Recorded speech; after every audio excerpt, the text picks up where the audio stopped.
As I settled into the worn-out driver's seat of our battered 1990 Dodge Ram, I couldn't help but steal glances at the crew assembled in the cab with me. In the passenger seat, Chino fiddled with the radio.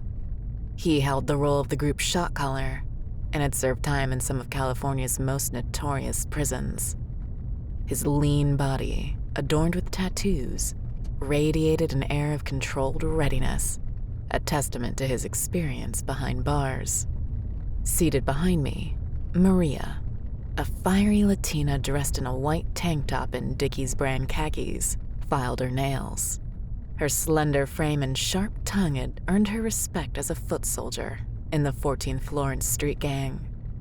She was wanted in connection to a gas station robbery and had been instructed to stay low with us until the heat subsided.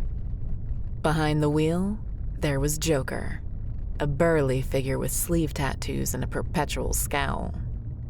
He was a man of few words, but possessed ample muscle, which proved invaluable when we needed to intimidate or confront anyone who dared to cross our path. His somber brown eyes belied his gruff exterior. Then there was me, a young teenage girl trying to survive and take care of my younger brother. The gang had dubbed me bait because I served as the perfect disguise. Unlike the rest of the crew, I lacked the hard-edged criminal persona. My body bore no ink, and my face projected an aura of trustworthiness.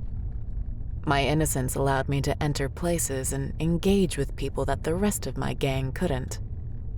My reasons for joining this crew were straightforward. I needed money to support my brother's leukemia treatments. My father had long been out of the picture, and my mother was wasting away somewhere. That left me in charge of taking care of Carlos.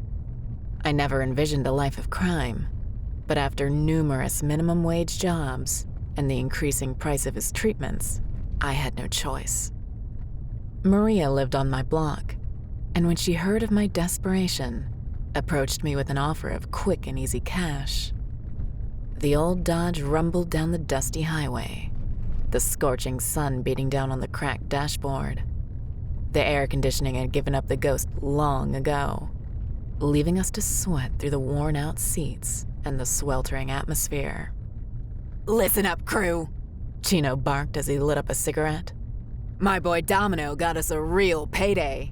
You ever eaten a bag of zesty chips? Yeah, that shit is good as fuck. Me and the homies be chowing down on that stuff after a blaze, Maria said. Chino took a long exhale of the cigarette and spoke up. Well, the place we're hitting today is the owner of Zesty Chips, Mrs. Bergman. My boy Domino did some drywall for her a couple of months ago. He said that bitch keeps a big safe in the office upstairs. Also, said her husband died like 4 weeks ago or something. No mames, Maria laughed. So are we hitting a lick, Chino? Joker asked. That's right, Hermano. We're getting paid today, my little homies, Chino said, taking another puff of his cigarette. He then bent over and retrieved a bag of clothes from the passenger floorboard. Handing me the bag and a name tag, he spoke. Bait, you play dress up and go to the front door. You're a life insurance agent. Need to see your husband's death certificate or some shit. Play nice. Get the lady to open the safe. There's a window in the office. Pull the blinds to signal us when she does. Buena onda, vato, Maria exclaimed. Chino leaned in close to me. Listen, Bait, don't fuck this up. You do a good job. We're in and out. No one gets hurt. The Dodge Ram approached Mrs. Bergman's grand mansion, creating a stark contrast between our shabby vehicle and the opulence of her estate.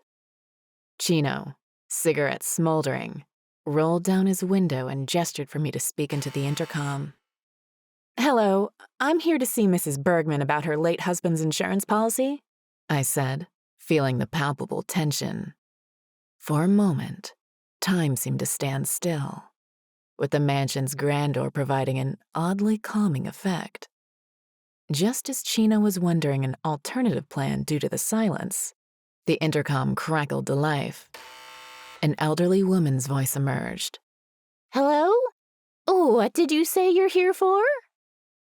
Chino, clearly agitated, urged me to respond. Hello, ma'am. My name is Cindy Gutierrez. I'm a life insurance agent. I need to speak with you regarding your late husband's policy. There was a pause before the intercom buzzed, signaling her agreement to let us in. The gates opened, and Joker smoothly drove the van up the cobblestone driveway. Maria opened the van's sliding door as we came to a stop, signaling for me to exit. I took a deep breath to steady my nerves before climbing out. Dressed in a professional pantsuit, I approached the widow's doorstep. My heart raced as I rang the doorbell, rehearsing lines about life insurance.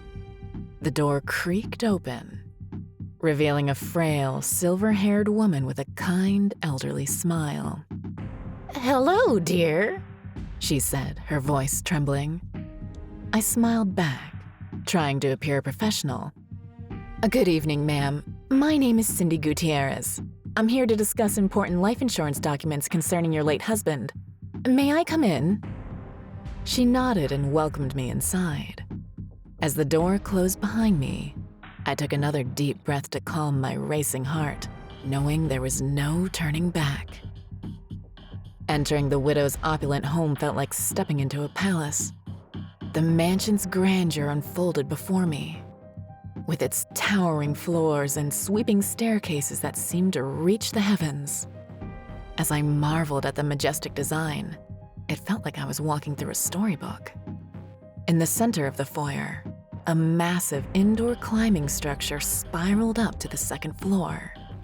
Metal bars resembling tree branches hung loosely in the air, suspended by wires, while metal platforms stood affixed to the wall with rubber handholds.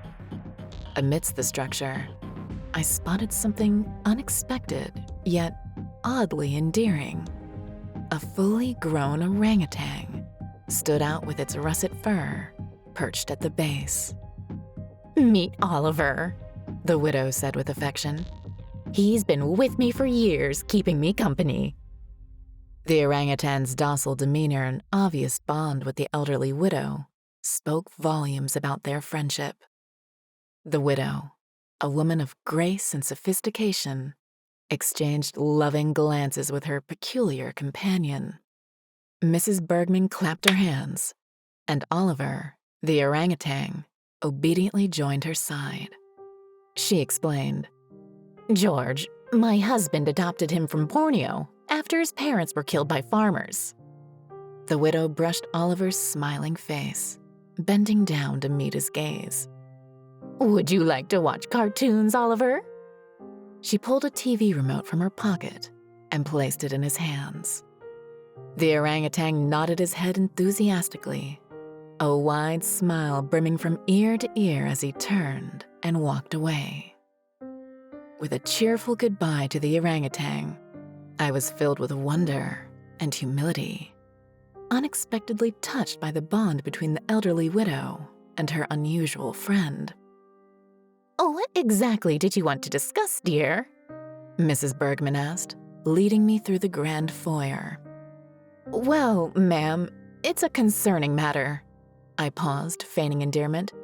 It might be better to discuss in a private office where we can easily review your late husband's documents. Oh my, I thought everything was settled, Mrs. Bergman exclaimed. She led me up the steps and down the hall, passing family photos that seemed to judge my nefarious intent. We arrived at a massive wooden door adorned with gold leaf inlay. Mrs. Bergman unlocked it, revealing a lavish study. Inside, the study was dimly lit, but retained enough light to reveal its opulent decorations. A grand desk sat in the center with leather chairs around it. Mrs. Bergman made her way to a large safe against the wall behind the desk. Have a seat, Miss Gutierrez. I'll retrieve the documents for us to review, she said as she entered the code on the safe's keypad. I'm going to open a blind to let in some light. Is that okay? I asked, walking over to the window facing the courtyard. That's a lovely idea, Mrs. Bergman replied. I adjusted the blinds, providing a signal to Chino in the van below. Here we go, dear, Mrs. Bergman said. Startled, I turned from the window to find her at the desk with a folder containing George Bergman's death certificate.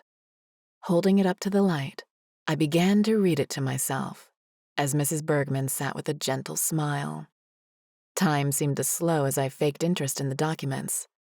Outside, I could hear the soft steps of Chino and the crew coming up the stairs. Then suddenly, Joker was through the study door, followed by Chino and Maria. Mrs. Bergman trembled with fear as her eyes darted between us. Who are you? What's happening? Chino's voice was low and menacing as he barked. Listen up, you old bitch. It's time to show us what's in that safe. Motioning Joker towards the open safe. I watched as Mrs. Bergman, trembling, looked to me for help. Joker swung the safe door wide, revealing a treasure trove of valuables, including stacks of cash, priceless heirlooms, and a collection of precious jewels. Chino's eyes glittered with greed as he surveyed the contents. This is quite a haul. But where's the real money? Mrs. Bergman stuttered. I don't understand. What is going on? Chino sneered. Listen, bitch. We want every dime you got. On cue, Maria forcefully removed Mrs. Bergman's wedding ring.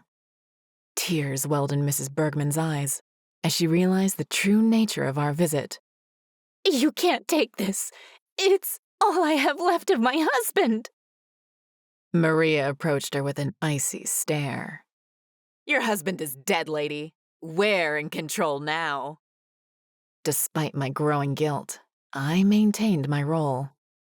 Mrs. Bergman, it's best if you cooperate. Give us everything and you won't get hurt. I promise. Us? Mrs. Bergman said, a look of betrayal in her eyes. Her shoulders slumped, and her voice quavered as she pleaded. Please, just don't hurt me. Chino continued his plunder while Joker laughed, and Maria kept watch at the window. My heart ached for Mrs. Bergman, but the memory of my little brother, Carlos, kept me resolute. After emptying the safe, Chino turned to Mrs. Bergman with a sinister grin. Now we're going to the bank. Joker and Maria exchanged uncertain glances. That's not part of the plan, Chino, Joker said. Chino's face glistened with sweat as he snarled. This is Calderia. You hear me? Pocket change. We're going to the bank, pussies. In his fury, Chino grabbed a lamp from the desk and hurled it against the wall, shattering it. Then, with a harsh slap, he knocked Mrs. Bergman to the floor. Her face etched with pain and shock as Chino's violent outburst continued to escalate. Joker and Maria exchanged tense glances, clearly uncomfortable with the situation spiraling out of control. Chino, man, calm down. Joker finally spoke up, his deep voice trembling with unease. We got what we came for. Let's blow this joint. Chino's eyes were wild with rage, and he seemed to be in his own world of anger and greed. He ignored Joker's pleas and moved toward the fallen widow. As Chino reached down to grab Mrs. Bergman, a sudden commotion in the room caught us all off guard. From the corner of my eye, I saw Oliver, the orangutan, swinging down from the indoor climbing structure. Oliver landed on the ground with surprising agility and rushed toward Mrs. Bergman, his furry form a blur of motion. Chino pulled a snub-nosed .38 from his waistband and fired wildly at the orangutan. The shots impacted the drywall of the hallway, causing Oliver to retreat. What the hell is that? Joker shouted. Please, no, don't shoot him, Mrs. Bergman pleaded, rising from the floor. The chaotic scene took an even darker turn as Chino's frustration reached its peak. In a fit of blind rage, he grabbed Mrs. Bergman and pushed her out of the study. We followed him as he made his way to the landing. No one fucks with me, you hear? Chino shouted, recklessly pointing the .38. Mrs. Bergman turned back to face Chino, her eyes full of tears. You have what you came for. Please, just leave us alone, she cried. I ran past Joker and Maria, trying to intervene, but was too late. Chino lifted Mrs. Bergman's frail form off the ground, and without a second thought, he flung her over the railing of the second-story landing. Time seemed to slow as we watched in horror. Mrs. Bergman's body tumbled through the air, her terrified scream echoing through the mansion. The sickening thud that followed as she hit the ground was a sound that would haunt us forever. As her lifeless body lay sprawled on the ground, her blood staining the marble foyer, we looked below in shocked revelation. Oliver, the orangutan, rushed down the stairs to where Mrs. Bergman's lifeless form lay. He extended his large, gentle hands towards her and began to nudge her, as if trying to wake her. But as the realization of her death dawned on him, his cries filled the room. Oliver looked up at us with a mixture of grief and rage in his eyes. Chino, finally snapping out of his fury, stared at the chaos he had caused with a mixture of horror and regret. The room was filled with a chilling silence as the weight of our actions settled upon us. From below, Oliver began to ascend the wall with quick swings of his long arms. Joker grabbed Chino's shoulder. Snap out of it, man! Shoot that thing! He shouted. Chino took aim, pulling the trigger, enlisting a hollow click. I'm out! Chino shouted, frantically pulling out pocket change, receipts, and bullets for the .38 from his pants pocket. The contents fell to the hardwood floor, sending Chino to his knees, desperately grabbing for them. As Oliver crested the landing railing, his mouth opened to reveal sharp canines as he glared at Chino on the floor, nervously attempting to reload the revolver. Joker, in a swift reaction, grabbed a small vase from a nearby table and swung it at the looming orangutan. The vase hit Oliver on the shoulder, shattering into shards of clay. With the vase's impact, the orangutan instantly shifted its focus to Joker, leaping upon him. Joker's muscular arms caught the orangutan in midair, bringing the two into a primal hug of dominance. Oliver quickly broke free of the hold, seizing Joker's right hand and bending it back until the bone popped through the wrist. Joker let out a cry of pain as he attempted to separate from Oliver's powerful grasp. I got you, Joker! Maria shouted as she ran up and began to wildly punch Oliver in the back. The room was plunged into utter chaos. Chino, realizing his gun was empty and the situation had spiraled into a nightmare, frantically crawled to the corner of the room. He gasped for air, his face drained of the confidence he had exuded just moments before. Maria's blows appeared to have little effect against the orangutan's sheer strength and ferocity as he mercilessly pummeled Joker. In a desperate bid to shield himself from the relentless assault, Joker tumbled to the floor, curling into a protective ball. Seeing Joker's peril, Maria retreated, casting alarmed glances toward me and Chino. I stood there, aghast at the unfolding horror before my eyes. Oliver leaned down, his massive fingers mercilessly tearing Joker's nose and upper lip from his face, causing blood to spew from his nostrils and exposed front teeth. He then subjected Joker to a barrage of savage blows, relentlessly pummeling his face until it was nothing but a mass of shattered bones and dark red pulp. Amid Maria's panicked screams, she made a hasty retreat to the study, with Chino and me following closely behind. The cacophonous thuds of Oliver's brutal assault on Joker echoed in the distance. Back in the study, Chino firmly shut the imposing wooden door. We've got to save Joker! Maria's voice quavered with adrenaline, her plea born of desperation. Fuck that, chica. Joker's gone, Chino said, leaning against the desk. I retreated to the back of the office and slumped into one of the plush leather chairs. My mind was a tempest, struggling to process the nightmarish events I had just witnessed. I closed my eyes and focused on regulating my breath, attempting to calm my racing heart. After taking 3 deep breaths, I opened my eyes and noticed a VHS tape and a photo album on a TV stand nearby. The VHS tape was labeled Happy B-Day Oliver, 1995. I picked up the tape, pondering it for a moment before powering on the small TV and carefully inserting the tape into the VCR. Amidst the intense, emotionally charged argument between Chino and Maria, the TV's blue screen flickered to life, revealing static images of a birthday party. The images showed a charming dining room set for a grand celebration, with a long rectangular table covered in a white tablecloth, adorned with colorful balloons and streamers. The soft glow of warm light bathed the room, creating a cozy and inviting atmosphere. Around the table, Mr. and Mrs. Bergman sat with beaming smiles, radiating affection, and looking like a picture-perfect couple, deeply in love.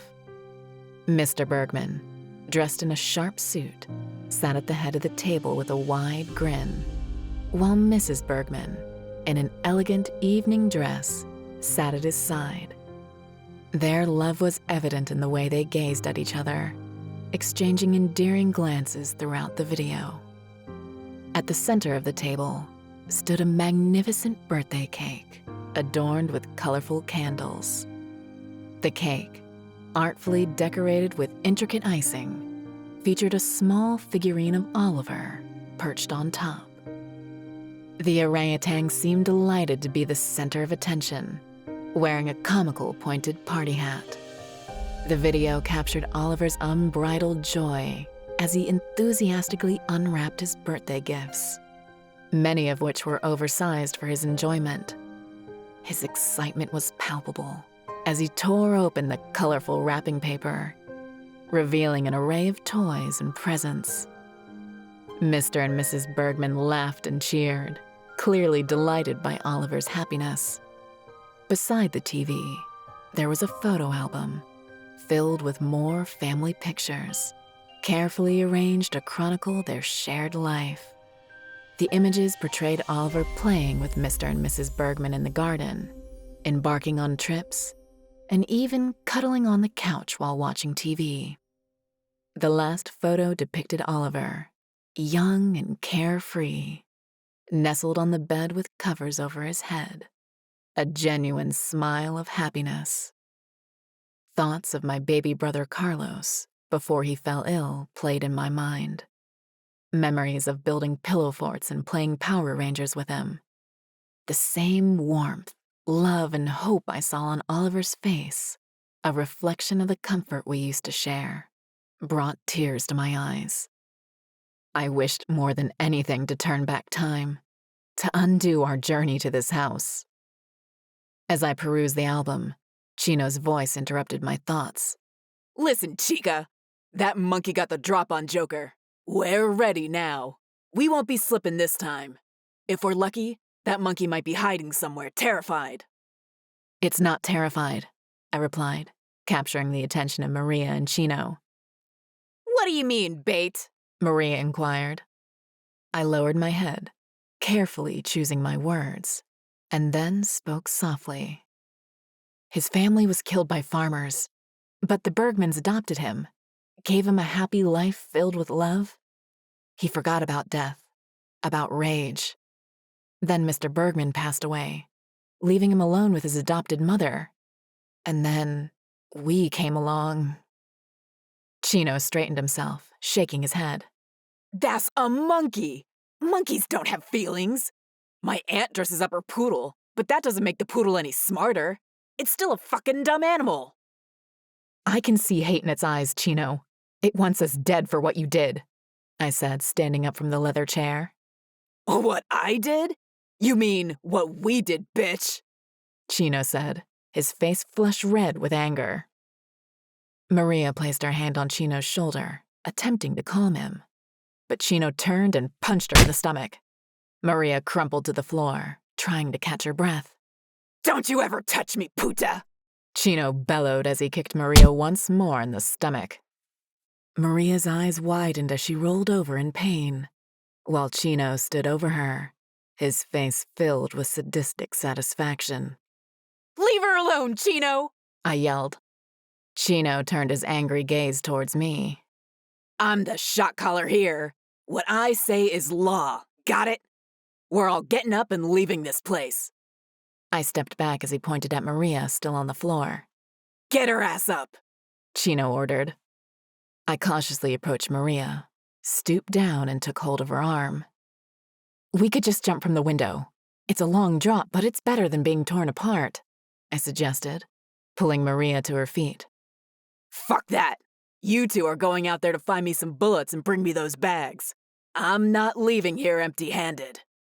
I looked to Maria as she nodded in agreement. All right, Chino, we'll go, but you leave the door open. If it's out there, we'll need a way to escape. Chino tilted his head to the side, considering my request, then slowly opened the door, revealing the hallway and landing. The walls were smeared with blood, and the air reeked of urine and feces. Maria recoiled, hand over her mouth, as the overwhelming stench made her gag. Silently, we made our way down the hallway, and we could see Joker's battered body as we reached the landing. I held my breath, expecting the enraged orangutan to appear at any moment from the darkness, but all remained quiet. Maria cautiously approached the bags at the far end of the landing, close to Joker. I noticed 2 bullets teetering perilously close to the edge of the railing. Dropping to my knees, I reached out quietly with my right hand to retrieve them. Chino, in the open study down the hall, watched with a satisfied smile as I collected the bullets. Maria was kneeling, gathering the bags, when Joker's bloody hand shot out, grabbing her arm. She instantly recoiled as Joker emitted a frothy groan from his battered face. Her eyes widened as his groans grew louder. Suddenly, a loud whooping call erupted from the adjacent hallway. A door at the end swung open, revealing Oliver, his orange-brown hair matted with blood. I turned to run, but Chino blocked my path, causing me to tumble to the floor. The bastard had left the safety of the study to retrieve the bullets.